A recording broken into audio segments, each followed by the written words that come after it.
चलिए दोस्तों, आज खेलते हैं हम सांप और सीढ़ी का खेल। क्या?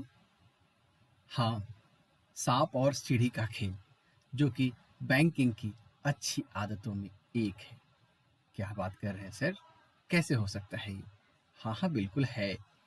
जो कि भारत सरकार के ग्रामीण विकास मंत्रालय तथा national academy of road safety और एनआरएलएम के सहयोग से इस गेम को तैयार किया गया है। तो आप समझ गए, ये कोई आम गेम नहीं है कि जो आप अपने घरों में सांप सीढ़ी का गेम खेला करते थे, तो आपको तो आता ही है, परंतु ये उससे थोड़ा सा अलग है। कैसे अलग है? आइए देखते हैं, समझते हैं और इसमें क्या नया है ये आपको पता है। देखिए, हमें सिर्फ ये नहीं सीखना है कि एक हमारे पास पासा होगा। पासा मतलब जिसको इंग्लिश में डैश बोलते हैं, और हम उसे अपने बोर्ड पर फेंकेंगे और जो भी नंबर आएंगे वो नंबर के हिसाब से आपको एक्ट करना होगा। बिल्कुल ऐसा ही कुछ है, परंतु उस एक्ट का कोई मतलब होना चाहिए कि हम क्यों ऊपर जा रहे हैं, क्यों नीचे जा रहे हैं। मतलब समझ गए? सीढ़ी आने पर हम ऊपर जाएंगे और सांप के काटने पर हम नीचे आते हैं। तो इसी पूरे गेम को एक बिंदुवार और एक बैंकिंग को ध्यान में रखते हुए बड़ा ही शानदार गेम बनाया गया है। और यदि आपने इस गेम को अच्छे से समझा तो मैं पूरी उम्मीद करता हूँ कि आप इसे खेलने में भी एक मास्टर हो जाएंगे और खिलाने में भी मास्टर हो जाएंगे। तो आगे बढ़ते हैं। इस गेम का देखिए उद्देश्य यही है कि जो अब तक हमने जो पहले वीडियो बनाई थी, उस वीडियो में हमने देखा था कि बैंकिंग की कौन कौन सी अच्छी और बुरी आदतें हैं जिन्हों के आपको अपनाना चाहिए या बुरी आदतों को छोड़ देना चाहिए और अपने बचत को सेव करना चाहिए। तो इन्हीं को हम आगे बढ़ते हैं। इसी सिद्धांतों को लेकर के हम एक बार फिर से सांप सीढ़ी के खेल के माध्यम से इसे रिवाइज करते हैं और यहाँ पर क्या ध्यान ध्यान देने योग्य बातें हैं और क्या ऐसी बातें हैं जिन्हें सीख करके हम सक्षम बन सकते हैं। तो ये हमारा उद्देश्य इस गेम को खिलाने का यही है। देखिए, इसमें क्या क्या सामग्री लगेगी मैं आपको बता दूं। इसमें सिर्फ और सिर्फ दो चीज लगेगी। एक तो सांप सीढ़ी का जो चार्ट है, यानी बोर्ड, बड़ा सा बोर्ड रहेगा, यानी फ्लेक्स पर बना हुआ 10x10 का फ्लेक्स का बाकायदे बड़ा सा कवर होगा, जिसमें पासे ही नहीं आदमी भी चल सकते हैं। ठीक है। और एक पासा होगा, दो पासे, एक दो पासे जो भी होते हैं, और उस पासे को हम इंग्लिश में डैश भी बोलते हैं। उसमें नंबर्स होते हैं 1 2 3 4 5 6 तक। और हम इसमें आपके पास जो भी अभ्यर्थी हैं या जो भी आपके श्रोतागण हैं, उसको हम दो टीम में बना लेंगे। एक टीम में 3 लोग, दूसरे टीम में भी 3 लोग, और तीनों व्यक्तियों को अलग अलग तरीके से हम खेलेंगे।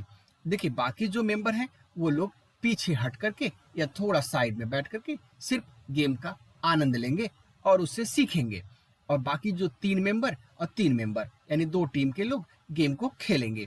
देखिए, इसमें एक व्यक्ति या दोनों व्यक्ति, दोनों दोनों टीम के एक एक व्यक्ति जो है वो बिंदु नंबर 1 पर खड़े हो जाएंगे, और दूसरा जो बंदा होगा दोनों लोगों की टीमों का, वो क्या करेगा, अपने अपने पासों को फेंकेगा। और तीसरा जो बंदा होगा वो क्या करेगा, वो कॉपी और पेन ले करके वो नोट करेगा, पॉइंट्स को नोट करता जाएगा। तो इसी तरह से गेम आगे बढ़ता जाएगा। देखिए, यहाँ पर पासों में जो संख्याएं हैं इसके बारे में कुछ बात की गई है। जैसे कि यदि आपके पासे में 1 नंबर आता है तो खिलाड़ी 1 नंबर आगे जाएगा, 2 नंबर आता है तो 2 आगे जाएगा, 3 आता है तो 3 खाने आगे जाएगा, 3 ब्लॉक, 4 आता है तो 4 आ जाएगा। यहाँ तक तो सिंपल है। अब यहाँ पर थोड़ा सा आपको दिमाग लगाना है कि यदि आप 5 नंबर आता है तो उसमें से 4 माइनस कर लेना है, यानी मतलब फिर आपको एक ही बिंदु चलना है, एक ही खाना चलना है। और 6 आते हैं तो आपको 2 खाने चलना है। ऐसा क्यों? इसलिए कि गेम थोड़ा सा इंटरेस्टिंग हो सके। ठीक है। अब यहाँ पर देखिए, अब यहाँ पर नियम आगे बनाए गए हैं। यदि खिलाड़ी सीढ़ी पर जाता है तो उसे चढ़ना बोलते हैं, और यदि वो सांप के मुंह पर चला जाता है तो वो नीचे चला जाता है। और इसी तरह से खिलाड़ी जो है सबसे पहले 100वें ब्लॉक पर जो पहुंच जाता है वो विजेता कहा जाता है, और जो बाद में पहुंचता है वो रनर अप कहलाता है या हारा हुआ खिलाड़ी कहते हैं उसे। और यह खेल दूसरे खिलाड़ी के 100वें स्थान तक पहुंचने तक जारी रहेगा। इसका मतलब ये है कि जब तक दोनों खिलाड़ी 100 नंबर को प्राप्त नहीं करते तब तक ये गेम जारी रहता है। और यहाँ पर आपको उन्हें सिखाना है बीच बीच में सांप सीढ़ी के गेम के माध्यम से कि बैंकिंग की अच्छे व्यवहार कौन कौन से हैं जो सीढ़ी के माध्यम से आपको ऊपर ले जाते हैं। और खिलाड़ी द्वारा छुई जाने वाली सीढ़ियों की व्याख्या भी करनी है आपको। और खराब आदतें यानी सांप का, यदि जहां पर सांप काटता है तो वहां पर खिलाड़ी को बताना है, सबको बताना है कि देखिए इन्हें सांप ने अभी काटा और यह इस बिंदु से नीचे आकर के इस बिंदु पर आ गए क्योंकि इन्होंने बैंकिंग का सही व्यवहार नहीं किया था। और इसी तरह से खेल चलता रहता है और जब दोनों खिलाड़ी समय पर पहुंच जाते हैं तो खेल समाप्त होता है। फिर हम उसका अवलोकन करते हैं और इस गेम को और मजेदार बनाते हैं। देखिए अब वो कौन कौन से बिंदु हैं उन पर हम एक एक करके बात करेंगे। हम आगे बढ़ते हैं। देखिए खेलने के बाद जो है अच्छी आदतें सीढ़ियों के रूप में हैं, बुरी आदतें सांप के रूप में हैं। आप समझ गए होंगे, है ना। तो इसी तरह से हम आगे बढ़ते हैं।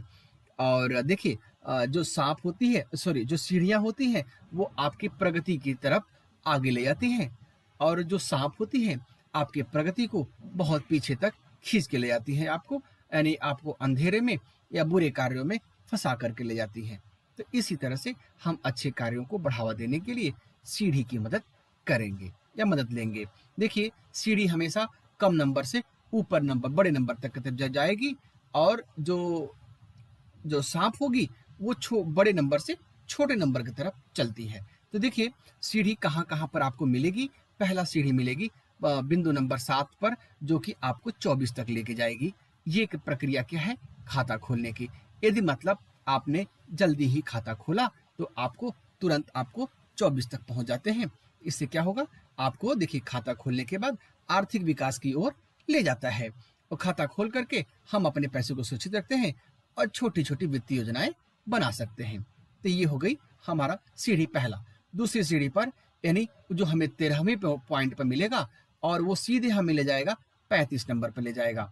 देखिए आधार से जुड़ा बैंक खाता, मतलब यदि आप इस पॉइंट से इस पॉइंट पर पहुंच गए सीढ़ी के माध्यम से तो आपका खाता आधार से जुड़ा हुआ है। उससे क्या फायदा होगा, इससे सरकार के लाभों को सीधा आपके बैंक खाते में स्थानांतरित किया जाए। यानी इसका मतलब कल को गवर्नमेंट को कोई भी लाभ आपको देनी है तो वो सीधे आपके आधार नंबर पर डालेगी और आधार नंबर से सीधे आपके बैंक के खाते में आ जाएगा।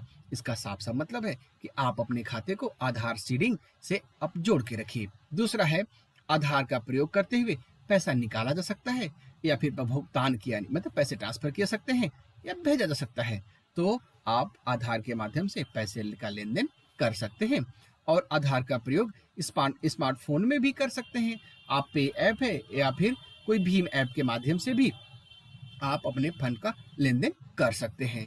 इसी तरह से हम आते हैं सीढ़ी नंबर 3 पर जो कि आपको मिलेगी 20वें पॉइंट पर, यानी 20 से आपको कहाँ ले जाएगी 39 पर। ये क्यों, क्योंकि इसमें आपने रुपए कार्ड लिया।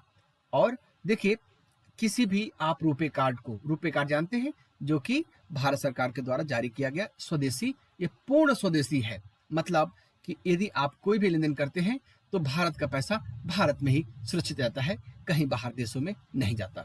तो इसी प्रकार से हम जानते हैं कि यदि आपने अपने खाते से रुपए कार्ड ले लिया तो आप अपने पैसे को कभी भी कहीं भी निकाल सकते हैं। ठीक है, मतलब एटीएम में जाकर के ट्रांजेक्शन कर सकते हैं या अपने बीसी सखी के पास या फिर बीसी पॉइंट पर जाकर के या जन सेवा केंद्र पर जाकर के भी आप अपने पैसे को खाते से निकाल सकते हैं, जो कि 24x7 यानी 24 घंटे अवेलेबल होता है। दूसरा, आप इसे शॉपिंग कर सकते हैं दुकानों पर जाकर के या पेट्रोल पंप पर जाकर के पेट्रोल ले सकते हैं और अस्पतालों में जाकर के बिल पेमेंट कर सकते हैं या अब जो भी आपको दुकानों पर सेवाएं लेनी है वहां पर जाकर के इनका भुगतान करके आप अपनी जरूरतों को पूरी कर सकते हैं। इसके लिए आपको किसी तरह से नकदी का भुगतान नहीं करना नगद में नहीं करना पड़ेगा, सीधे कैशलेस हो जाएगा। और इसमें एक पॉइंट मैं आपको और ऐड कर देता हूं कि यदि आपने रुपए कार्ड लिया और उससे आपने 3 महीने तक वित्तीय या गैर वित्तीय लेन देन किया, मतलब एटीएम में गए, सिर्फ बैलेंस इंक्वायरी भी कर लिया या कुछ पैसे भी निकाल लिए, तो आपका अगले 3 महीने के लिए 1 लाख रुपए का दुर्घटना इंश्योरेंस हो जाता है। तो यहाँ पर आपको ये चीज़ें नोट कर लेनी चाहिए और अपने समाज में सभी लोगों को अच्छे से बताइए। दूसरा है, अगला पॉइंट पे चलते हैं, चौथे पॉइंट पर, जो कि हमें चौथी सीढ़ी मिलती है पॉइंट नंबर 30 पर, 30 से 52। देखिए ये काफ़ी बड़ी है और आपको बहुत आगे तक ले जाती है। तो इसमें क्या है, बैंकिंग खाते में लेन देन करना। अक्सर देखा गया है कि हम जीरो बैलेंस में खाता खुला लेते हैं, बाद में उसमें कोई लेन देन नहीं करते हैं, जिसकी वजह से हमें भी और बैंकों को भी काफ़ी समस्याएं होती हैं। देखिए, यदि आपने खाते में अच्छे से लेन देन किया तो क्या क्या हो सकता है, इससे बचत की आदत मन में बैठ जाती है। इसका मतलब आपके मन में एक अच्छी सी बचत करने की आदत बन जाती है और इससे बैंक और स्टाफ के साथ आपके एक संबंध स्थापित होता है, जो कि बैंक आप पर भरोसा करती है। और तीसरा क्या है, इससे प्राप्त हुए खर्च या जो भी है इसको रिकॉर्ड में दर्ज होता है। जैसे कि आपने जो भी पैसा निकाल किया, इससे आपके पासबुक में आसानी से एंट्री भी हो जाती है। और अगला है पॉइंट नंबर 44 पर आपको मिलेगा, एक सीढ़ी मिलेगी जो कि आपको पॉइंट नंबर 63 तक ले जाएगी।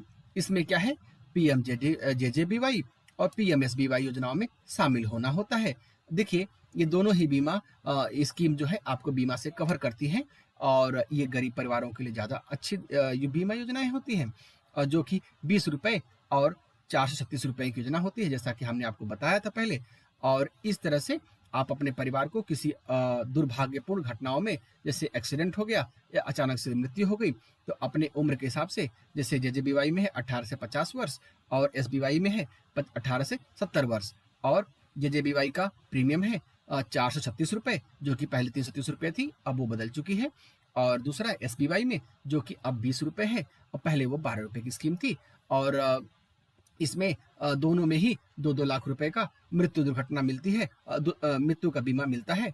और यदि दुर्घटना बीमा मृत्यु हो गई तो 2 लाख रुपए, या अचानक से किसी वो कारण मृत्यु हो गई तो 2 लाख रुपए का। इसमें पीएमएसबीवाई में अपंगता पर भी 1 लाख रुपए मिलती है, जैसा कि स्कीम में आपको मैंने आगे अभी बताया था और आगे भी इसके ऊपर हम डिस्कस करते रहेंगे। अगला है 51 नंबर पर। देखिए, ये आपको बहुत आगे ले जा रही है और 51 पॉइंट पर आपको एक सीढ़ी और मिलेगी, जो कि आपको 71 नंबर बिंदु पर ले जाएगी। इसको बोलते हैं कौशल विकास प्रशिक्षण, है ना।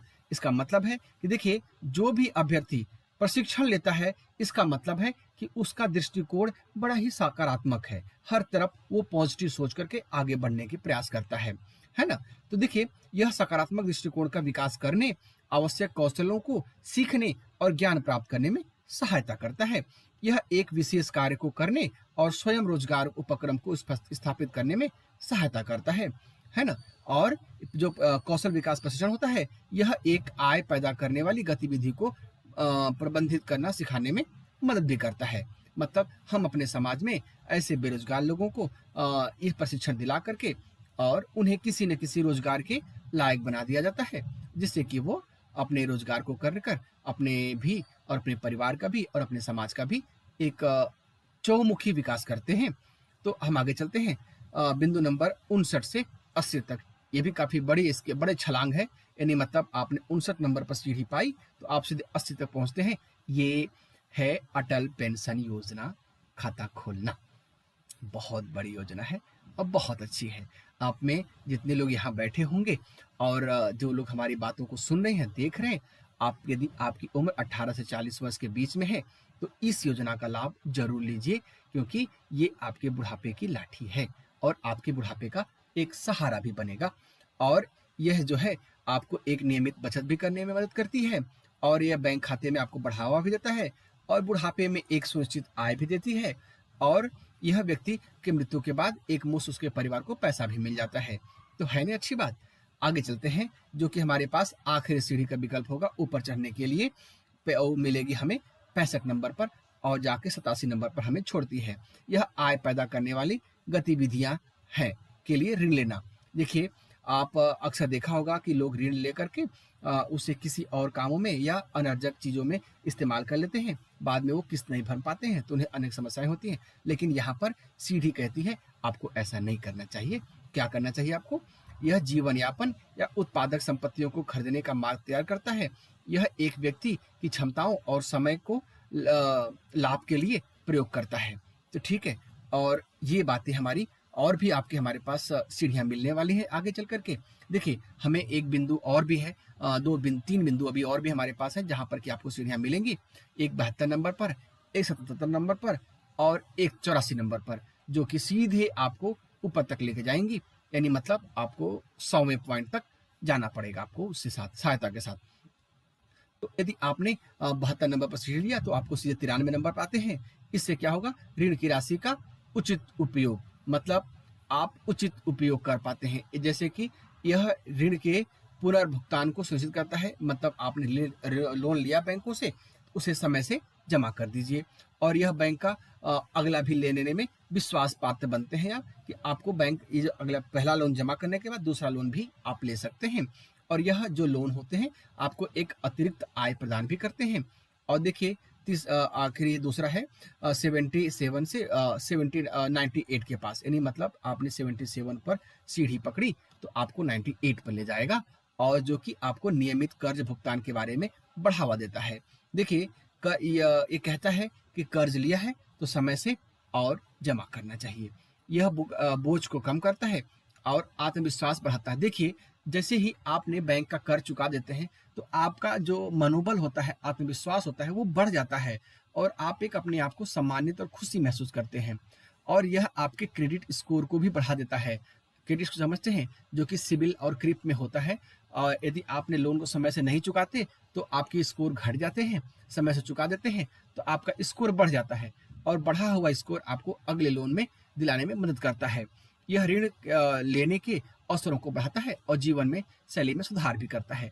ये आखिरी बिंदु है जो कि आपको मिलेगी पॉइंट नंबर 84 पर, आखिरी सीढ़ी मिलेगी, और ये सीधे आपको ले जाएगा 97 तक। इसका मतलब है कि ये सीधे आपको मुक्ति के मार्ग तक ले जाते हैं। आखिरी 2 बिंदु जो है, ऋण को अपडेट करना और पुनर्परिभाषित करना। यह सही पुनर्भुगतान रिकॉर्ड को निर्धारित करने का अवसर प्रदान करता है। यह जुर्माने और कानूनी कार्रवाई या नोटिस से बचाता है। देखिए, यदि आपने लोन लिया है तो आपको अपना लोन अच्छे से चुकाना है। कोई भी पिछला बकाया नहीं होना चाहिए, क्योंकि यदि आपने पिछला बकाया रखा तो यह आपके लिए एक कानूनी नोटिस या जुर्माना या पेनल्टी जो कुछ होता है बैंक के हिसाब से, वो आपको पे करने पड़ जाते हैं, जो कि अच्छी बात नहीं होती है। आगे मिलते हैं सांप भाई साहब से। भाई साहब, आप कहाँ कहाँ काटेंगे, कहाँ कहाँ पहुँचाएंगे, यही हमें देखना है। अब देखिए, पहला सांप आपसे मिलेगा 34 नंबर पर, जो कि सीधे आपको गड्ढे में ढकेलता है, यानी फिर से आपको 4 नंबर पर ले जाएगा। ये बहुत ही खतरनाक सांप मेरे को लग रहा है, क्योंकि सीधे ऊपर से नीचे लेके आता है।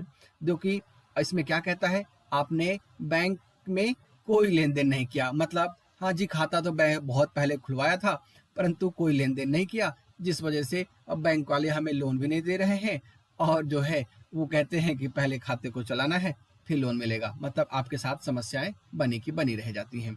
देखिए, बैंक खाता खोलने का कोई उद्देश्य नहीं रहता, मतलब आपने खाता किस लिए खुलवाया था पता नहीं आपको, बैंक खाते के साथ कोई संबंध नहीं है आपका, है ना। जब आवश्यकता हो तो बैंक के साथ लेन देन करने में कठिनाई होगी। देखिए, यही बात आप ग्राहकों को हमेशा समझनी होती है कि जब आपको जरूरत पड़ती है तब बैंक आपके साथ नहीं होती है। क्यों? क्योंकि जब आपने खाता खुलवाया था उस खाते में किसी प्रकार का आपने कोई लेन देन नहीं किया था, तो अब जब आपको जरूरत पड़ी है तो बैंक आपको कैसे मदद कर सकती है। तो यही चीज आपको समझनी चाहिए कि अब आपसे आज से अभी से यह दृढ़ निश्चय कर लीजिए कि बैंक खाते में नियमित रूप से समय समय पर लेन देन करते रहना चाहिए।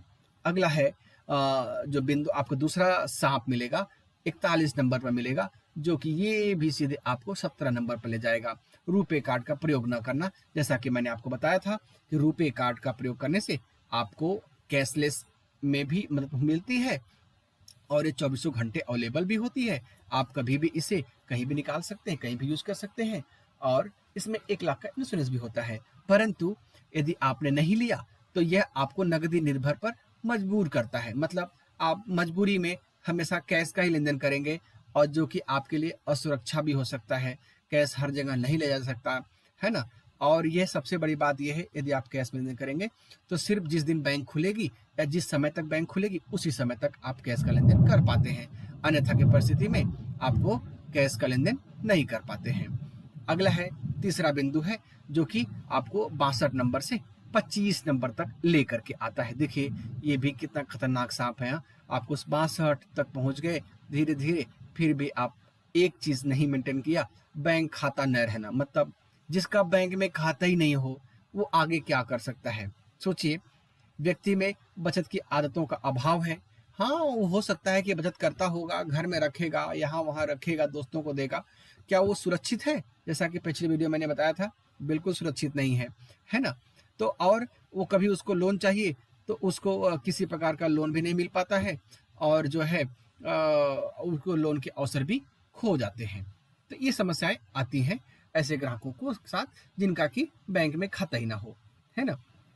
आगे चलते हैं, जो आपको चौथा सांप मिलेगा वो बिंदु नंबर 70 पर मिलेगा, जो कि आपको सीधे 36 नंबर पर लेकर आ जाता है। ये क्या कहता है कि आपने क्या किया था, एक से अधिक लोन ले लिया था। देखिए, यदि आपने एक से अधिक लोन ले लिया तो आपको मासिक किस्त भरने में कठिनाई आएगी, है ना। और यदि गलती से आपने चूक गए किस्त भरने में तो आपके ऊपर पेनाल्टी, ब्याज लगता है। फिर जब आपको पेनाल्टी, ब्याज लगेगी तो इससे आपको मानसिक तनाव होना तो लाजमी बनता है। ठीक है, हम आगे बढ़ते हैं बिंदु नंबर 74 पर, है ना। जब 74 पर पहुंचेंगे वहां आपको एक सांप और काटेगा, वो लेकर आएगा आपको 48 नंबर पर। क्यों भाई साहब? क्योंकि वो कहता है कि आपने जो लोन लिया था ना भैया, उसका आपने गलत प्रयोग किया, है ना, यानी ऋण का गलत इस्तेमाल किया। तो ये क्या कहता है, अब आपने गलत इस्तेमाल कर लिया है तो आपको किस्त भरने में के लिए अतिरिक्त पैसा नहीं है, क्योंकि आपने जो पैसा लगाया था वो कहीं कमा के तो आ नहीं रहा है। पैसा कहाँ लगा दिया आपने? शादी में लगा दिया, घर के बीमारी में लगा दिया, या फिर किसी अन्य और खर्चों में लगा दिया। तो अब कहाँ से आप ऋण भर पाएंगे?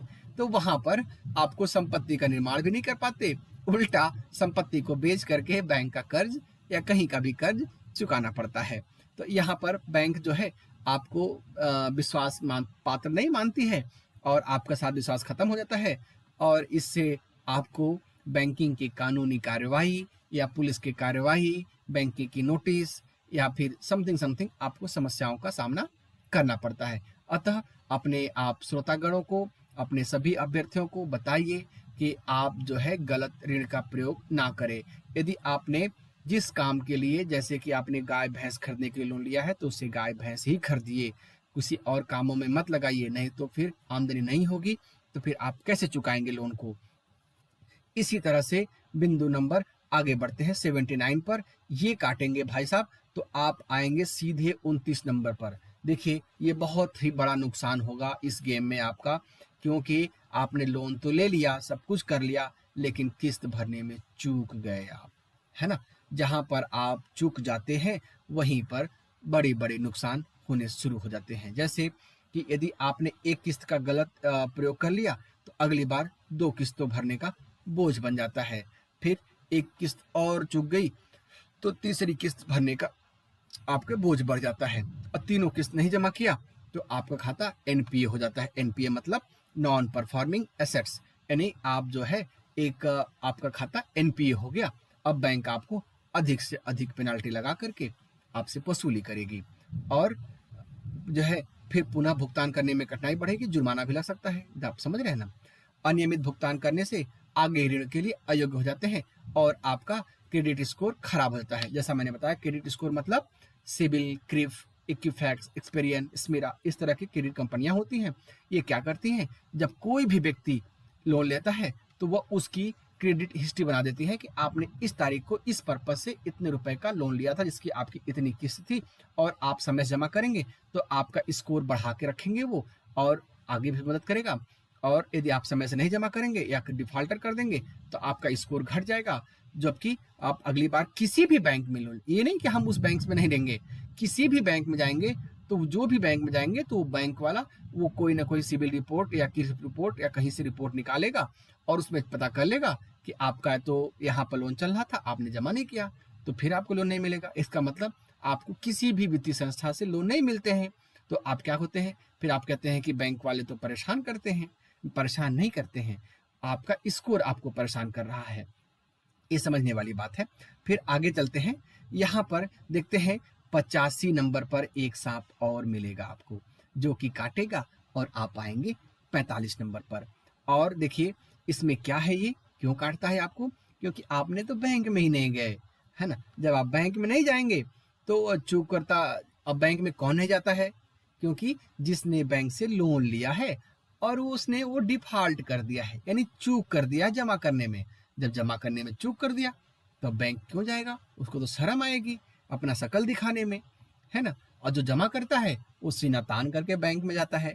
तो हमें ऐसा होना है कि हमें अपना मुंह छुपाना ना पड़े, है ना, अपने लोन को समय से चुकाना है और उसे बैंक के अधिकारियों द्वारा स्पष्टीकरण देने का अवसर भी नहीं मिलता। जैसे कि मतलब वो बैंक वालों से मिलेगा ही नहीं, तो बैंक वाले कोई परामर्श भी नहीं करेंगे कि आप एक काम करो, आप अपने लोन को रिफीज करा लो, यानी मतलब जो है रीशेड्यूल करा लो, कुछ समय के लिए और हमसे समय ले लो, आप अपना लोन जमा कर देना जब आपका काम बन जाएगा। तो इस तरह से बातें होती हैं। लेकिन जब आप बैंक में नहीं जाएंगे तो कहाँ से बातें होंगी बैंक अधिकारियों से। फिर आप कहेंगे बैंक वाले तो साथ ही नहीं देते, साथ देते हैं आपका। आगे चलते हैं बिंदु नंबर 91 पर, जो कि आपको काटने के बाद बिंदु नंबर 73 पर लेके आता है। ये कहता है बैंक के साथ कोई लेन देन नहीं हुआ है आपका। देखिए आपने खाता खुलवाया, लेन देन लोन लिया और आपने कोई लेन देन नहीं किया, तो आपका खाता क्या हो गया, नॉन परफॉर्मिंग एसेट्स यानी एनपीए बन गया। अब एक बार एनपीए बन गया तो आप बैंक के डिफॉल्टर बन गए। अब आपके ऊपर बैंक कानूनी कार्रवाई करेगी, आपके तहसीलदार के माध्यम से नोटिस भिजवाएगी और आपकी जमीन को या जो भी गिरवी रखी होगी उस पर कुर्की का आदेश करेगा। तो इस तरह की किसी भी बातें ना हो, कोई कानूनी कार्रवाई ना हो, अपने लोन को समय से चुकता कर देना चाहिए। और हम देखेंगे कि जो है आखिरी हमारा सांप मिलेगा हमें बिंदु नंबर 95 पर, जो कि काटेगा तो हम आ जाएंगे बहुत नीचे 67 पर आ जाएंगे, इस 67 पर। एक क्या क्यों काटेगा भाई आपको, क्योंकि आपने एक से दूसरा लोन चुकाया, मतलब आपने पहले कोई लोन लिया था, फिर उसको नहीं भर पाए, आपने रिक्वेस्ट करके बैंक वालों से एक लोन और ले लिया, सोचा कि अब तो इस लोन को चुका देते हैं तब तक ये नया हो जाएगा। फिर आपने इसी तरह से दूसरा भी पैसा आपका जो लगा था वो भी व्यर्थ हो गया। अब फिर आप तीसरा भी लेते हैं इस तरह से, तो आप एक तरह से आप कर्ज के मकर जाल में फंस जाते हैं। देखिए हमने आपको सांप क्या कर सकता है और सीढ़ी क्या कर सकती है, हमने बड़े ही विस्तार से आपको समझाया है। और हम आगे चल करके एक ये हमारे पास ये चार्ट है, बोर्ड मतलब सांप सीढ़ी का बोर्ड है, इस बोर्ड के माध्यम से देखना है आपको। और चल करके अब हम गेम खेलेंगे और देखेंगे, हम यहाँ पर शुरू करेंगे। यहाँ पर जैसा मैंने बताया था कि 2 टीम बनेगी 3-3 लोगों की, 2 लोग ग्राउंड में होंगे, मतलब एक बिंदु शुरू करेंगे और 2 लोग जो है पासे को फेंकेंगे और तीसरे लोग जो है वो लोग नोट करेंगे। बाकी लोग शांति से गेम को देखेंगे, समझेंगे और इस पर अपनी प्रतिक्रिया देंगे। देखिए इस तरह से हमें गेम के चारों साइड से खड़े होकर के अपने को सुनिश्चित करना है। और ये है आपका डाइस, इसको हम हाथ से फेंकेंगे और ये जो कि एक गत्ते का बना हुआ है और कपड़े का कवर होता है इसके ऊपर, और ये जल्दी खराब नहीं होता है और आपको अच्छे से खेलना होता है। तो चलते हैं फिर खेलते हैं। Okay, thank you. और हमारे साथ इतने देर तक बने रहने के लिए धन्यवाद। और आगे भी हमारे वीडियोस को देखते रहिए और लाभान्वित होते रहिए। बहुत बहुत धन्यवाद। आप इसे चाहे तो शेयर भी कर सकते हैं, अच्छा लगा तो लाइक भी कर सकते हैं और आगे की वीडियो देखने के लिए आप हमारे चैनल को सब्सक्राइब भी कर सकते हैं। बहुत बहुत धन्यवाद। Thank you.